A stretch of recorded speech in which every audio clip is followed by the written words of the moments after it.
Thanks for tuning in to EvolutionGreen.com. This is Chris Chopik. Today we're going to be tuning in to Enrique Penolosa, former mayor of Bogota, talking about complete streets and the importance of infrastructure for everyone. In the same way, I'm sure we would be happier in a 10-meter wide sidewalk than in a 2-meter wide sidewalk. And here we begin to get into trouble, because as it has to do with many other things with cities, there are no mathematical formulas. There is not a mathematical or technical formula that will tell me what the right width for a sidewalk is. To create a city is more a matter of art than of engineering. We also need to be with people, for example. We like to be in restaurants with people, we like to be with our family, so in a good city we meet people out in the public space, and we also need not to feel inferior. This is extremely important. And it is in public place, again, where we meet with others as equals. We may meet at work and someone is our boss and we are the employee, but once we meet in a park, that's a completely different relationship. So a good city will provide for these types of needs. A good city is good for children. It's good for the elderly, for the poor, for the most vulnerable citizens, but unfortunately, cities are mostly designed by and for adults with cars, especially in the developing world, where most of the people don't even have cars, most homes. I would say, if we design the cities for children, for the elderly, for somebody who's very poor, it would most likely be good for everybody else. If we tell today any child anywhere in the world, watch out, a car, the child will jump in fright. And with a good reason, because there are more than 250,000 children who die killed by cars every year. And this does not include the children inside the cars, only children in the street who are killed by cars. This is World Health Organization. So every 4 years, more than 1 million children are killed by cars. But the most amazing thing is not that. What is most shocking is that we think this is normal. This is the way life is. It was not always like that. Like this is an old Chinese city, maybe they did not have bicycles, but a child could go safely many blocks without any fear of getting killed. There is a conflict, unfortunately, between a city that is very friendly to people and one that is very friendly to cars. I mean, a high-velocity road is like a fence in a cow pasture. We cannot cross it, it begins to enclose us. It's not pleasant to be, especially if we are with a child near an 8-lane highway. And this has nothing to do with pollution. It could be totally clean cars. The narrower the road, the bigger the sidewalks, the slower the speed, it becomes more pleasant until it's completely, the ideal situation is just a pedestrian street with no cars at all, where we feel, no pressure any longer. Look, you begin to see this conflict between, look at this picture, for example, where you see finally they gave a little space for people, because above cars, below cars, everywhere cars, but this is not rare, this is rather abundant everywhere.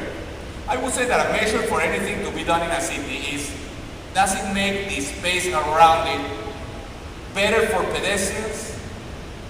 Any new building, I would say more important than our fancy architectural prices is, does the public space around the new building, is it better to be there, to walk around, to sit there? Cars are very recent in human history. This is Tokyo, Middle Ages. Tokyo after the tram, people used to walk in the streets. We have had cities for about 5,000 years. For 5,000 years in Babylon and things, and for 5,000 years, all streets in all cities were only for people. This thing of being afraid of getting killed by cars is only of the last 80 years or so. This is in Italy, in Modena, for example. You see a very advanced city, or in Paris, almost 1900.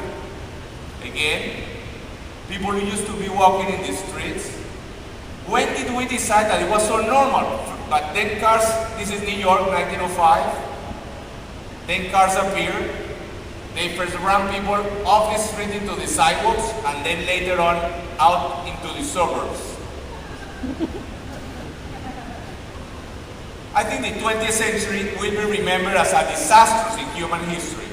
I think in in 2,200 years, people will say, how could those people live in those horrible cities of the year 2010? Today we talk of London 1800 as a horrible living environment, overcrowded, polluted. Yet London at that time was the most advanced and admired city in the world. So how can we do? Here we are in a show of creation. How can we create different cities, better cities, something different than we have? Is it possible or is it not? Towards the end of the 20th century, they began to make, people realized we had made huge mistakes, cities just for cars. So we began to close streets, a few streets for pedestrians only, for bicycles. Every European city or town has at least a few streets. Even Chinese cities, they have as important pedestrians. This is in Santiago.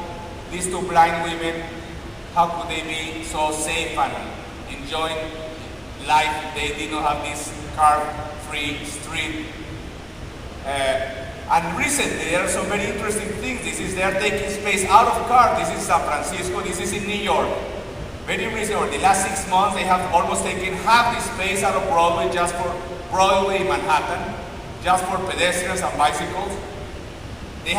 This is not just for a few days or a few hours. They are going to close Broadway altogether, just for pedestrians. Everywhere in the world, some of these things are happening to some degree. This is an interesting experiment in Bogota. This is a 25-kilometer pedestrian and bicycle street only, through the expansion area of the city.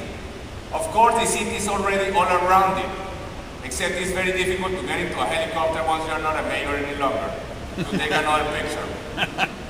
But this is a very simple concept, but a completely different way of organizing life in a city. Imagine, this is very low-income neighborhoods, and it transforms completely. Look, this is the typical, why I did something wrong. The typical illegal neighborhood in Bogota in the process of becoming legal.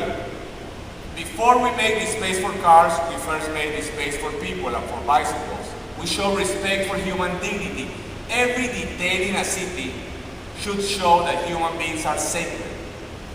Inspiring words from Enrique Penolosa, former mayor of Bogota. Thanks to IIDEX Neocon for having him into Toronto. Tune in again to EvolutionGreen.com for more global stories of green.